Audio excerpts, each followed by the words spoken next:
Hey, this is Geoff Gannon, and you're listening to the Focus Compounding Podcast, the podcast where Andrew and I talk general investing concepts. To get even more content from me and Andrew, sign up for the Focus Compounding app. The Focus Compounding app costs $7.95 a month. It comes with a bunch of 2,000-word articles from me each week, a fresh batch of 5-minute videos from the both of us, along with one bonus extra-long episode of the podcast each Saturday, and immediate access to our complete backlog of 200-plus episodes. To sign up, go to focuscompounding.com/app or wherever apps are sold. And now here's Andrew with your regularly scheduled podcast. Welcome. How's everybody doing? Hope you are doing well. My name is Andrew Kuhn, Focus Compounding, sitting next to the co-founder, hashtag GEOFF, Geoff Gannon. How's it going today? It's going well, Andrew. How's it going with you? It's going great. We hope it's going great for everybody else as well. In today's video, we are going to be going over how you use EDGAR. Yes. SEC.gov. Obviously, we live in this. Is this your home? So it is my homepage, and not only is it my homepage, but I was going to say that as a joke, and it actually is. No, it's my homepage, and it redirects any block site directly there too. So I use it for, So I use a blocker things to have on to block from any sites like you have Twitter open there to block from anything that could be a waste of time, and it redirects it automatically to the SEC site. In fact, it redirects it to the company search page. So actually, if you look. If you click that one there, company search, then you'll get this page. And this, in fact, is the page that I have. The other homepage that I use is OTC Markets for looking up stocks because it's the simplest for looking up any stocks there. And it doesn't have anything else from Yahoo Finance would have, nonsense there that news and ads and things like that. OTC Markets basically allows me to just, look up tickers that way and stuff. So those are the two sites I use all the time is SEC site and the EDGAR site and the OTC Market site. Awesome. Okay. So how do we use it? Okay. So first you put in the name. Yeah. So now, what company you want to use? Okay, so here's the thing. Depends. You can only search for the most commonly searched companies unless they've updated it now. So for instance, you would be able to search for, let's say, let's try ARK restaurants. So ARK would be ARKR. It will immediately show it up, no problem, right? Yep. But that's a NASDAQ stock, right? Mm-hmm. So, but we could also do some stocks that aren't NASDAQ stocks and stuff. So if we do, if we try out let's say, here's one I don't think will work, George Risk. So George Risk's ticker is RSKIA. Won't work. RSKIA. But the second one, it is working now? It is working. Okay. So the SEC's updated that then. So because of that, it now autofills that with things like that. It used to be that you couldn't do that. That is something like George Risk wouldn't be enough, wouldn't be a common enough one. This thing is new as of a couple months ago, I feel like. Yeah, I knew the interface was new, but I wasn't sure if it updated that. So it now is doing search where you can do that for anything. So if you know the ticker, you can do it. If you don't know the ticker, you can use the name. It is a company in person lookup. So I do actually use it for that purpose too, to find information on people who would show up in SEC filings and companies, but are not publicly traded. Okay. Yeah. Mm-hmm. So do you want to use George Risk? Sure. Okay. So once you're there, you'll see this, and you can look on the left-hand side, which gives you an idea under filings of what filings they have and what's happened with it. So here we see immediately some interesting things. The company failed to file a 10K. Notification of failure to timely file the 10K, right?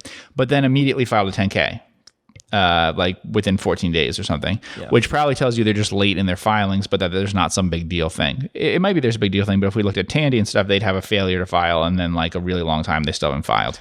In addition to that, you have these amendments, right? So if you look, there's 10QA, 10QA, 10QA, 10KA. They did something that amended the filings for almost all of those on the same day. One's a different day. Do you feel like you've been seeing a lot of amendments lately? I feel like I have. Yeah. Is that just the companies we've been looking at? I don't know, but I feel like there's a lot of companies I've been looking at lately that they've amended past filings. Okay. And then there's also the CORRESP means correspondence. And you could look at that if you click that document. It'll be correspondence with the SEC. So you file name1.htm.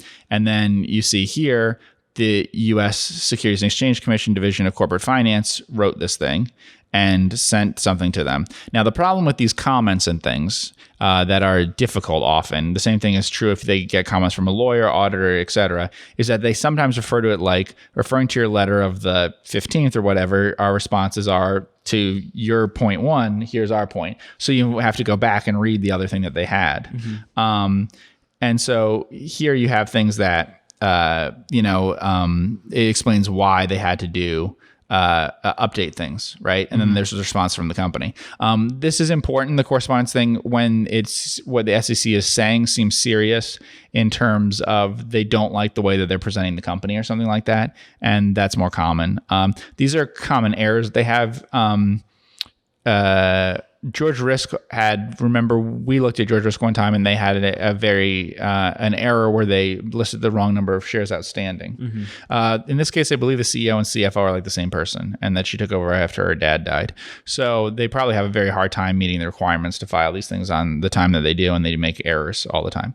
That would be my guess as to what this is all about. So you can see that. If they're having problems with that kind of stuff. There are sometimes errors in filings and stuff. We were just talking the other day where there were some errors where I think they imported things badly from an Excel thing or something like that. I've seen mistakes where they have sort of like just paragraphs and things that shouldn't be there that they copied from the last time it was there. So that's more common in trying to really get a 10Q out really fast or something. So if we go down, so that's your 10Ks. If you go down, you see your 8Ks and things like that. If you see an 8K without a 10Q at the same time, it means that it's not just a press release. So anyway, with George Risk, you can see that they have a failure to file over and over again, but that they then quickly file afterwards. If we go to Tandy now, so if we go up to the top and then type in TLF by going, you have to go to the company search. So you just press back, TLF, it's now TLFA. So let's see if it works. Yep. You'll see that they have a failure to file that is different. This is actually a little frustrating about how it works now because no, you can't just click. Yeah, like actually click it. Yeah, if you know an exact thing, it actually works better. So here's what is going on here. A lot of 8Ks without any filing. So this is what stands out to you right away. Is like, where's the 10Q? Where's the 10K? Normally, there's a lot of 10. So for companies that are really boring and small and aren't filing with the public, what you'll notice is it just goes 10K, 10Q, 10Q, 10Q, 10K with almost no 8Ks and things like that. Almost no updates on anything. Sometimes occasional updates on share or ownership and stuff, but basically not a lot of 8Ks, but a lot of 10Ks and 10Qs. Now, so if we scroll down, and I like to use it this way, as opposed to a lot of people just like to type in 10K or 10Q right away and then find it. I don't like doing that because if you do that, there's a few things that are wrong with it. One, I think the search is very specific. So like I think a 10, then a hyphen, then a K will not show up if I'm right, 10K SBs and things like that. So you could have filed in the past as like a small business or something. I don't think it'll show that up. So one is that the search parameters could be too narrow. This is a government thing, so it could be a little not user-friendly. But then the other one is I like to see the actual filings and things and go back myself, see the dates and everything, see everything that may have been filed in between. So if we go down, you'll see when was the last time they actually filed a 10K or a 10Q. So there we go. So they had an inability to file it, which is back on 2019, 8/15. So August 15th. So we're a little over a year ago, a year and a week ago. When did they actually file the last 10Q? The last 10Q filed was on May 10th, 2019, which should mean if their quarter ends at the end of March, probably. If we click that, you can click documents. But what that probably means is that our last balance sheet for this company was at the end of the balance sheet I'm betting is at the of March of 2019. So that's a year and right now we're at a year and 16 months ago, basically. In fact, it'll be longer than that. And so we have these current assets and everything, but it's way out of date. But the problem with that, of course, is if we go to things like QuickFS, if we go to any of those things, remember, they're going to use the filing. So when we go and look at that, when we see things about their results, if we look at on a quarterly basis and stuff, because are you logged in there? Yeah, I am. Yeah. So if you go to balance sheet, what it'll probably be showing us is the balance sheet from then. If you go to quarterly, so if you go to, instead of annual, go to click it and switch to quarterly. What you should see is the balance sheet match up. March 2019. And it's showing the right amount. Yep. So it is using a balance sheet there for everything that it's calculating that is based on stuff that's out of date now and that we know to be out of date. And so you could look at the 8Ks and stuff for Tandy and find out things that they've updated since then. And they've updated little bits, but not a lot because they can't say much to the SEC when they're not doing that. Now, what I think is happening with them is they're being delisted and then we'll choose not to file with the SEC or whatever they eventually decide once they're delisted. But then that might free them up to talk more openly about things. Sure. Yeah. So if we go back, there's other things that we can look for. What about in here? Do you ever look at anything in Depends what it says. So it says preferability letter and things like that, corporate logo. You can see what the exhibits are. Certain exhibits matter a lot. So the common ones that you'll notice are exhibit 99 point something, 99.1, 99.2, 99.3.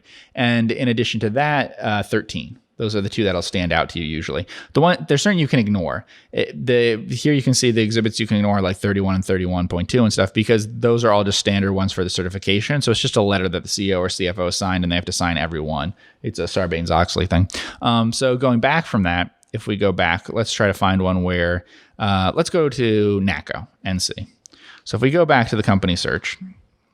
Sometimes you'll see like employment contracts in there and other things like that. Yes. You can see purchase agreements in there for some companies. George Risk did file a purchase agreement one time because it was very material to their business. So if we go to the 10K, actually you could type in 10K for this one. And then by doing that, go to not the first 10K, but the second 10K. Okay, scroll down. All right. So you see a lot of exhibits here, right? So let's try exhibit 90. Try exhibit 99, but I think the one I want is try exhibit 99, yeah. Yeah. So here we have exhibit 99, which is a very interesting exhibit for NACO. This is the audited combined financial statements of the unconsolidated mines of the North American Coal Company. Now, when I've talked to people who've looked at NACO and stuff, what you'll notice is they do not mention that actually NACO's been filing these, which show us detailed information on their what are sort of like joint ventures. The way these are arranged for NACO are very complicated from an accounting perspective, but NACO owns 100% of their cash flows basically, but the customer puts up 100% of the capital. So as a result, they do not consolidate these. And they're interesting because we can look at what they looked like at the end of 2018 and stuff. We can see what the profit was like. Like for instance, PP&E was 1.1 billion, right? Yeah. And you can just see other items like that. So if we go down, you can see some things that tip you off to things like if we look at the dividends, which would be a good one to do. Yeah, here we go. So you have some hints here. Like, for instance, you have retained earnings. You'll notice that retained earnings, there's something weird going on here because retained earnings are 3 million, but the balance sheet is 1 billion. So that's a very small amount of retained earnings. So that's odd. And then if you go down further, you can see why that is. This is detail that they provide by giving information anyway to the public. But if you look, you see net income and stuff. Okay, so we now have net income. It was like 54 million stuff. Again, this is those kinds of lines are things they tell everybody in the. So there, dividends. So what I care about is if we go down to the bottom, you see net income and you see dividends. You'll notice that net income and dividends are almost exactly the same. So people ask, does the combined statements of equity ever matter? No, this is the same as the changes in shareholders' equity in the in a 10K for a normal consolidated company. But because of that, we're seeing that they pay out 100% of their earnings immediately as dividends to NACO and stuff.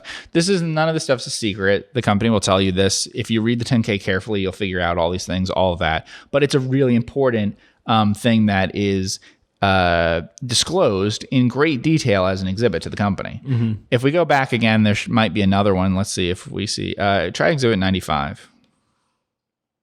Yeah. So exhibit 95, mine safety disclosures. So this is kind of a joke among investors because the way a 10K is laid out, you'll notice that there's mine safety disclosures for every company. So as you're going through the 10K, you get mine safety disclosures. And if you don't look at miners, there's never mine safety disclosures. So there's this item and you don't understand why you're reading about a supermarket or something. And suddenly the 10K says that there's, mine safety disclosures and says like it's filed separately or whatever, or there's nothing to say about that. So here you can see where they were fined and stuff for citations, how much, and then there's some other, so if we look, it's specific to each mine, by the way. So if people can, who are not watching on the video, can see that it's specific to each mine that they're operating. Also, if you notice here, I don't know if you notice, but one thing that's fascinating is like when you read these sorts of things, NACO's told us what the customers are and stuff, and we know they're in Florida and whatever, but this gives you the exact names that you can look. Like for instance, one of them, you recognize that name, right? So I don't know for a fact that's that company. Yeah. But the company name that you see there is a company that does orange groves for orange juice and stuff. I love some OJ. In Florida. Yeah. And it's very likely, we don't know unless we go look at it up, that there's a quarry on their land and that they own a ton of land in Florida. Yeah, very a lot. likely. And so we could just be tipped off that that's a fact from just looking at that. But also things like, well, Palm Beach Aggregates is probably in Palm Beach. But you could copy and paste each of these things. West Florida. Yeah, you can copy and paste each of these things. That's true also with NACO. So NACO doesn't give us the name of every quarry, you would think. It's not in the 10K, but it is in an Exhibit 95.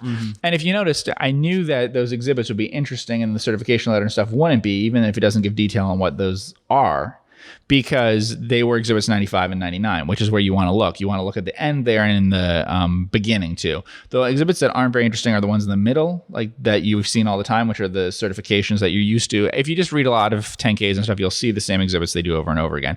But you can copy and paste those things. So if you look up, if you do that on other ones, like if you scroll up, there's detail that this is the stuff that's in the 10K normally. They do go through and explain what Falkirk is, what Camino is, all those sorts of things. But if you notice, there's web pages for those companies and there's information about them. There's newspaper articles about them. Like if we do one like Bitsy, for instance, and stuff, if you looked up, I think that Bitsy has had like things written about over the years because it's a Navajo, if that's the one I'm thinking of, is the one that has Navajo nation, and like there's protests and things like that, and there's just been articles written about it over time that's useful that way.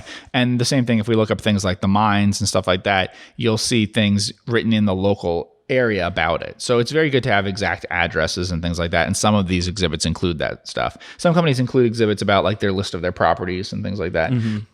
If you read the 10K, a lot of people they'll just say, if you come across a line that says the exhibit whatever is incorporated by reference, people will just kind of ignore that.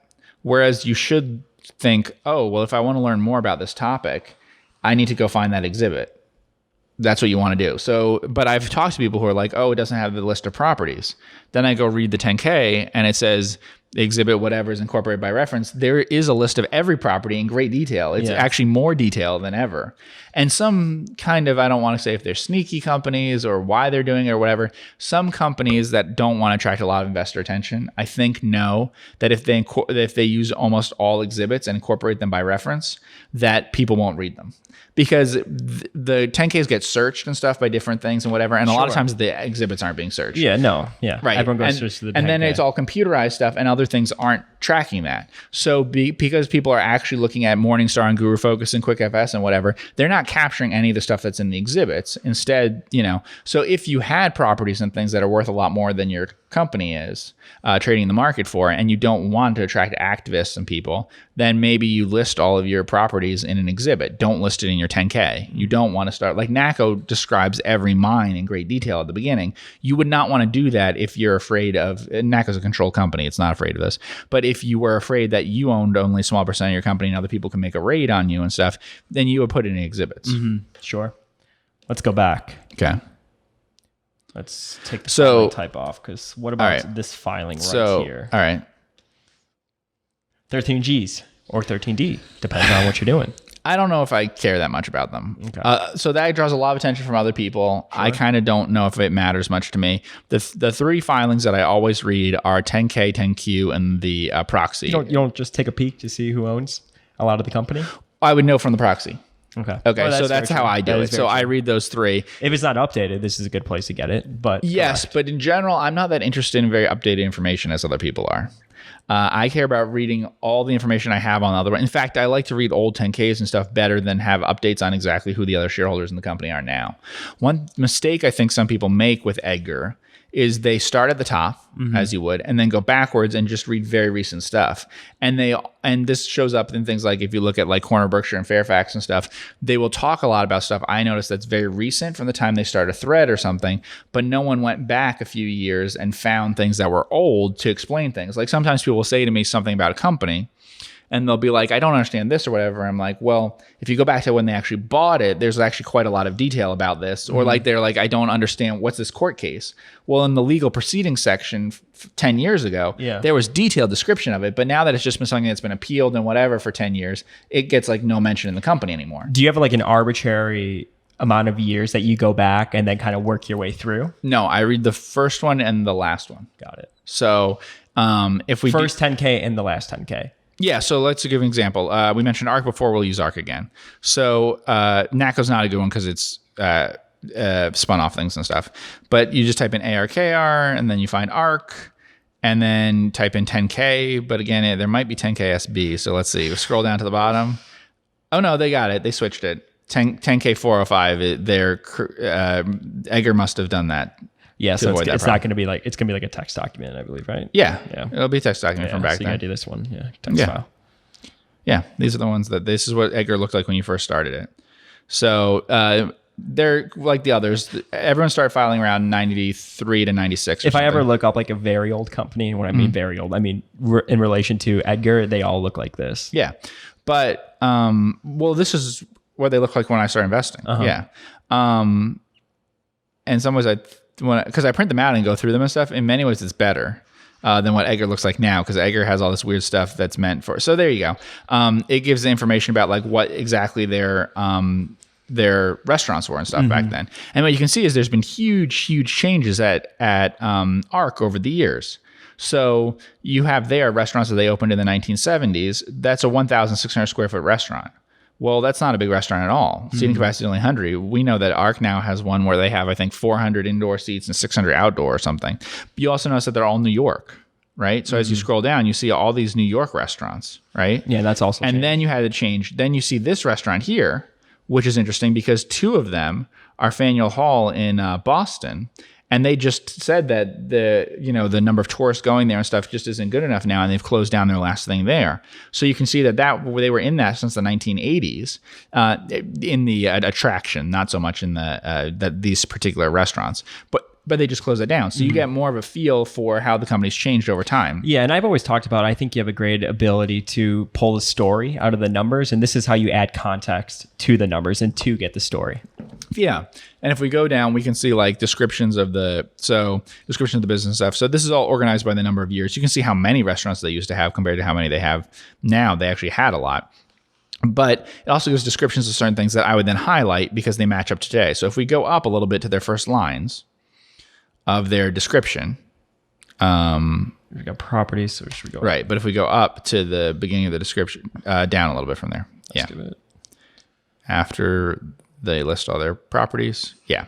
So restaurant expansion. Yeah. Okay. So they talk about in 1995, the company opened its second in Union Station. They're still in Union Station with a restaurant. So there's different things that they moved to different places there. It's interesting that they mentioned something about Florida because they are in Florida now, but they weren't for a very long time there. They're Manhattan, which is another one. But one of the most interesting ones is they opened a major facility in Bryant Park, Manhattan, Bryant Park Grill and Outdoor Cafe. They're still there. So I was mentioning that was 400 seats with 620 outdoor. Then there's the New York Casino and Hotel and all that. So you can go each year through this, but you find that stuff out. The other thing that's really good, so you got to feel for what the company was like then and now. So if we just go to their financials, just scroll down to like their income statement and stuff. Well, there's the ages too. That's a good use of it. So you know who was there from all that time ago and all that. Yeah, most of them are still the same people. Yeah. So what's great here is you go to the 10K. It actually includes the information going back further usually. So many companies put information in like ARC did here, that's a 5-year summary. And that's why you always want to go back to the oldest possible filing, because once you're there, you may find references further back. I've seen ones where a company gave 15-year financial summary. So you think you're getting 1995 stuff, but you're getting stuff going way back into the 80s and everything, because now it's only basic financial data, but it gives you that right there.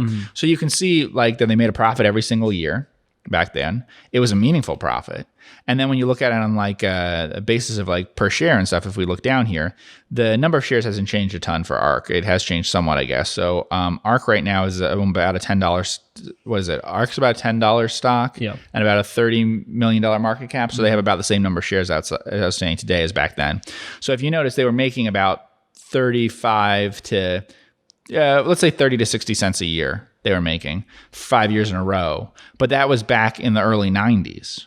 Okay. So that's interesting because if we look at that and then look at today, we're like, oh, this company has a long history of earning amounts that are meaningful to today. Cause I said it's like a $10 stock or something. So that it's earning as of 30 years ago, it was earning 3% of what the stock price is today to 6%. And it really tells you about, we know because we just, scrolled up a little bit that the management's basically the same today. So it just tells you about some of the locations are exactly the same. The management's they've been exactly in the game for a very long time. They've been doing this for a very long time. They're very competent in what they do. Yeah.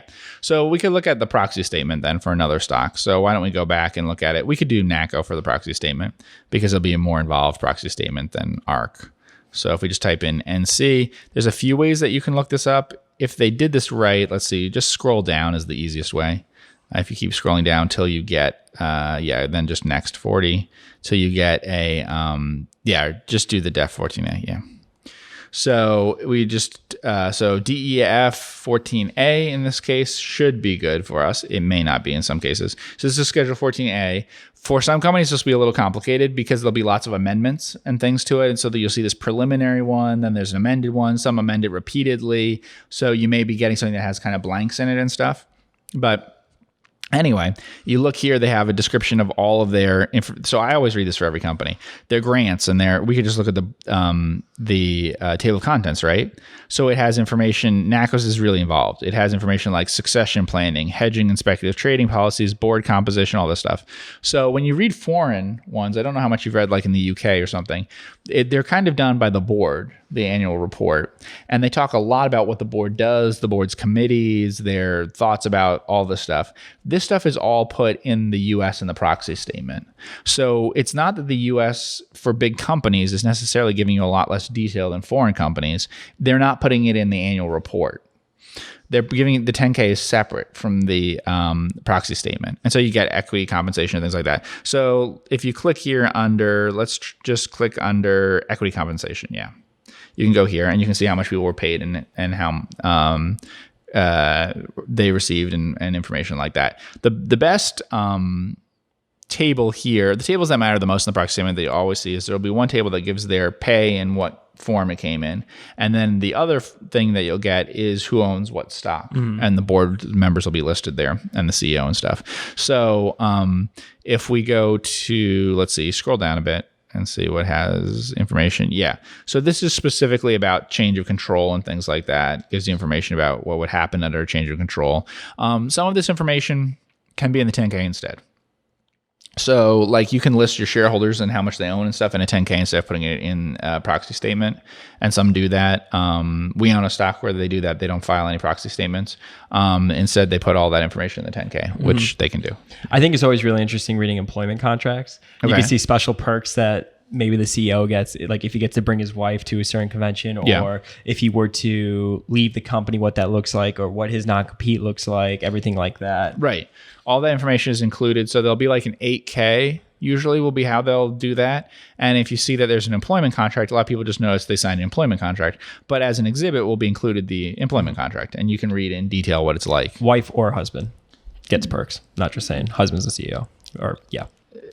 Have to throw that out there. And so the other way that I would use EDGAR, if we can go back, is let's see. Yeah, go back further. Then go to the company search again.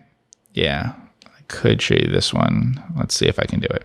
So, okay, go back. Type in BANC IN. Yeah, bank insurance. There we go. So bank insurance is not a public company anymore, but there is a filing there that's of interest after it's been sold and stuff. So for those who don't know, there's a securities registration termination, that 1512G. So once you see that, that basically cuts off what would be interest to most people. From that point on, all you know is that the company isn't currently filing. So you could see that here anyway because it's been 2010. But that's usually the last filing you'll see in a company that's no longer filing. So if we go down though, we can see there, DEFM 14A. Yeah. If we go on that one and then we go to the full document, you'll see some interesting things. So this is a 14A, but yeah, keep going down. Talks about the merger. The merger. Yeah. So if you keep going down, there's a letter to the shareholders asking them to vote and stuff on this merger. So this is not an annual proxy statement that you would have normally. Oh, so stop. So here you have the summary term sheet, the parties, the required vote, blah, blah, blah. The stuff that matters that you would care about is what were the recommendations of the special committee and the board, the fairness of the merger, reasons for the recommendation, the financing, things like that. But the most interesting stuff is if we go down to after special factors, background. So that's usually the one you want. So click on background. So this tells the whole story of the acquisition. And I'm just using a company I was invested in and stuff and using one that's done that way. But you can find this for any company. So what will happen is a lot of people will tell me about the comps on something or whatever, but they won't realize, well, if Kroger bought this company, you can actually go find the background to the deal and have a detailed discussion. Like here we go, it tells you what dates. So they made an unsolicited preliminary non-binding letter of interest from the shareholders that expressed it to the board, and they tell you what day it was on and stuff, right? Then they say it didn't result in a definite proposal. Then they contacted the lawyer, and then the lawyer said this, and then a week later or whatever, there was a formal thing, and then why did the board say we're not going to do this right now, and then later after the SEC stuff was dropped, the board entertained it, and then why did they go back and forth with them and all of that? Who did they hire? All that stuff. And this is much more useful, I would say, in understanding things. One that stood out to me, if you remember, was the KLXE thing. I was literally just going to say my favorite thing to read on spinoffs is the background to the whole deal. Because it goes really into it and it says who's involved, which investment bank, how they valued, like the certain comps they use and everything like that. So the fascinating one with KLXE, do we have a stock price on KLXE? What was interesting in that case is Boeing bought, so it was a combination of a sort of distributor of stuff that had to do with the oil business or fracking and stuff, and airlines, and air. And so those two things together, they wanted to get rid of one of the businesses and they wanted to sell themselves basically. So what I thought was interesting is because Boeing bought it, there is not just detail about here's what we want to do a spinoff. There was detail about why they didn't buy the whole company. And what you notice, so they're described as different companies, like company A, company B, company C, right? They do that, who the bidders were. But anyway, if you read it closely, what you'll notice is that everyone said, we don't want to buy your company because you have this energy business. And then they offered them like different ways of, like sometimes they said they couldn't value and stuff, but some of them outright said, we don't want to own it. And then they did certain things where they tried to get someone else to buy it. To buy the energy thing. So they tried to get anyone to buy it. No one would buy it. They seemed to try to even get financial buyers and whatever stuff. So it was clear before the spinoff, if you read the documents, that many, many companies had done some due diligence on it and would not touch KLXE, but they wanted the air part of it. So there was some reason why that was. And then, the stock drops 90% or whatever, might have been hints of that before. Because the company may not say that the only reason we're doing the deal this way is because we can't sell this to anyone. And with the situation, I think there were potential buyers for this company, but management didn't like the offers that were on the table. They felt like it was so that's interesting. Yeah, that's what management said. Yeah, if you read if you read very literally what the SEC document said, I think there were one or two cases where that was true. They didn't like the offer.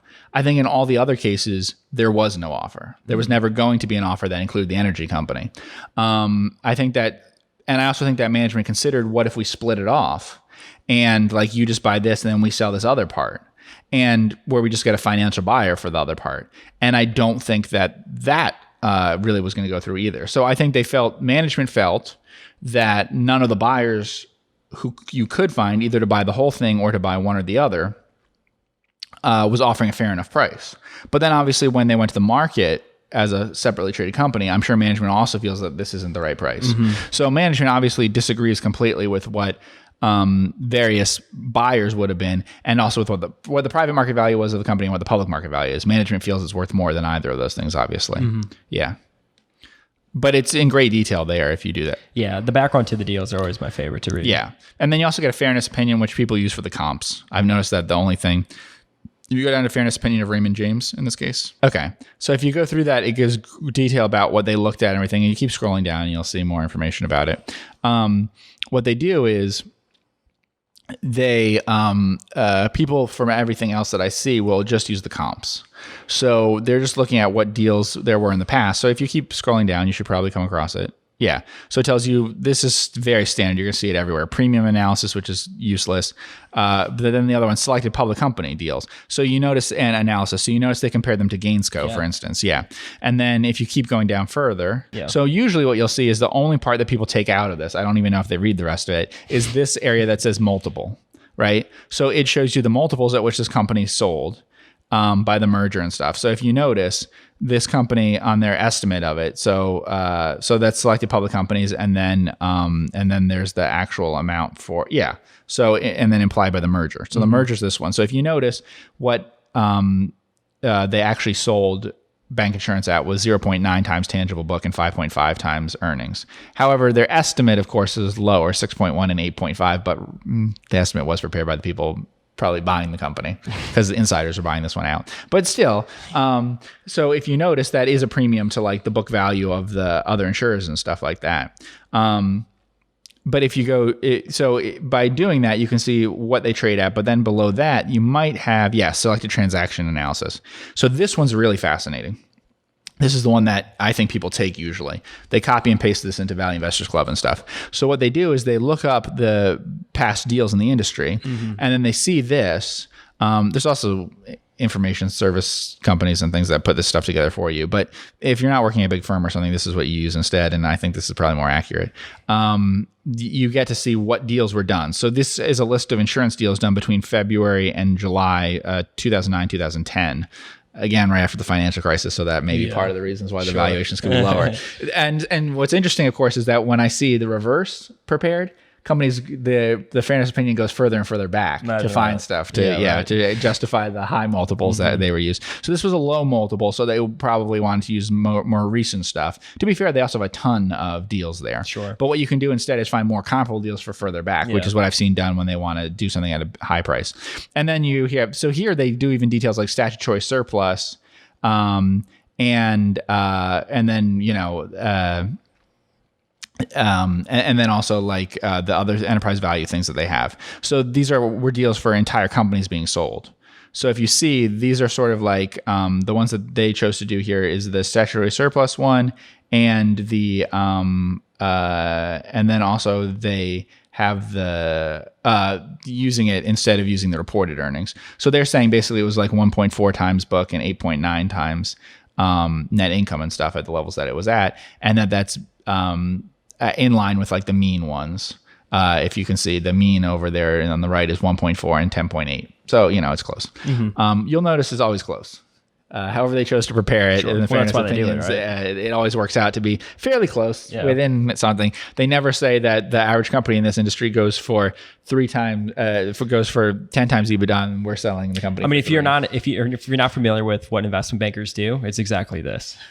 Yeah. Put together these deals and stuff. So like it's interesting. On the other hand, I would point out, though, to people who use this information for valuing other companies in the industry, remember that the problem is I like that for knowing what the deals are and knowing the history, but you should not use the same peer group that the investment bankers use, because the investment bankers created the peer group of deals and created the multiples and stuff of defining the industry and everything like that specifically to justify this deal.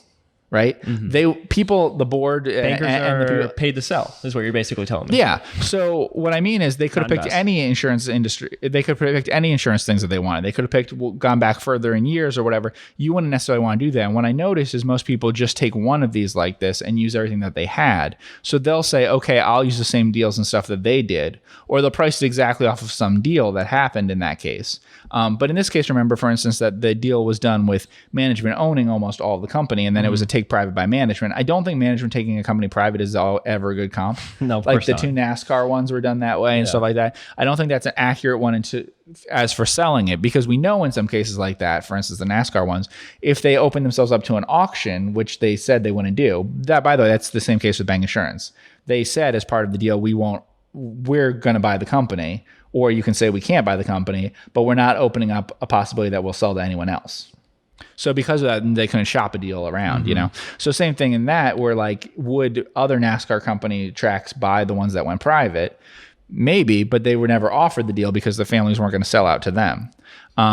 So this is a really good one, the background to the deal, and I like that a lot to use, and I use this all the time to find information about comparables and things like that. And also just what, I think the background to the deal is the more interesting part. Yeah, me too. Yeah, the background to the merger, which gives you in detail what happened and how many bidders there were and things like that. Like I've said, I've seen ones that go into the alphabet to the point where there were 20 different companies they showed their books to and stuff, and it's interesting. And even ones where they're like, apparently there was a better offer of some kind, but they didn't really pursue it. And, Cool. Do you want to go over anything else on EDGAR? I think we pretty much covered everything. The ones that I read every single time are 10K, 10Q, 14A. Got it. You said that you like looking at the 13G and stuff like that. I do. Yeah. Well, I'm just kind of curious to see who owns, but it will be in the proxy, and sometimes they'll actually put in the 10K who owns majority of the company as well, if it's like a controlled position. Or I guess a larger so you can position. see it as of the last annual report in who owns what percent of the company. But yeah, you can see updated information on who's been buying and selling there. As there's also insider information and stuff there under 4. I think Form 4 will have stuff about that. Got it. Cool. Well, thank everybody so much for tuning in with Geoff and I on the Focus Compounding Podcast. Make sure you hit that subscribe button on YouTube and on the podcast side of things. We appreciate all the support, and we will see you in the next podcast. Take care. Hey, this is Andrew Kuhn, and that was the Focus Compounding Podcast. To get even more content from me and Geoff, sign up for the Focus Compounding app. The Focus Compounding app costs $7.95 a month. It comes with a bunch of 2,000-word articles from Geoff each week, a fresh batch of 5-minute videos from the both of us, along with one bonus extra long episode of the podcast each Saturday, and immediate access to our complete backlog of 200 plus episodes. To sign up, go to focuscompounding.com/app or wherever apps are sold. Thanks for listening, and we'll see you in the next podcast.